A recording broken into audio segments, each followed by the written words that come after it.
Whether we're talking about Central America, whether we're talking about Iran, whether we're talking about Afghanistan, we've got to be completely engaged. And here's why. Because these flare-ups distract us from the real problems in the country. If getting drones shot down for $130 million because the president is distracted, that's $130 million that we could be spending in places like Youngstown, Ohio, or Flint, Michigan, or rebuilding. Congresswoman Gabbard, I'm going to give you 30 seconds, actually, to jump off what he said. He described engagement as the problem. Is that what you will tell the parents of those 2 soldiers who were just killed in Afghanistan? Well, we just have to be engaged. As a soldier, I will tell you that answer is unacceptable. We have to bring our troops home from Afghanistan. We are in a place in Afghanistan where we have lost so many lives. We've spent so much money, money that's coming out of every one of our pockets, money that should be going into communities here at home, meeting the needs of the people here at home. We are no better off in Afghanistan today than we were when this war began.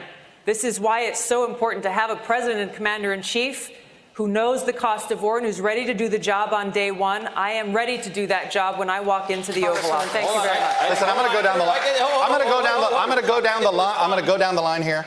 Well, you know what? You felt like she was responding. You get 30 seconds. Go. Good man. Fair enough. I appreciate that. I hear what you're saying.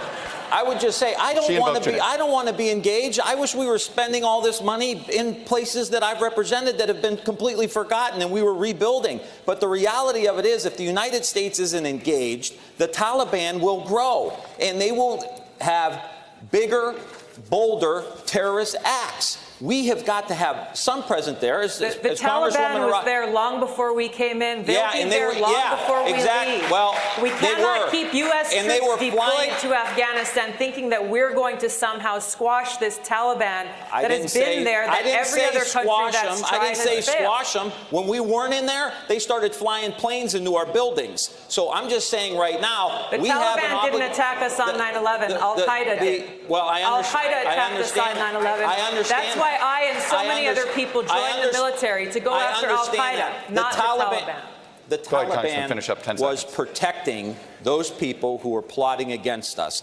All I'm saying is, if we want to go into elections and we want to say that we got to withdraw from the world, that's what President Trump is saying. We can't. I would love for us to. You know who's protecting Al-Qaeda right now in Saudi Arabia.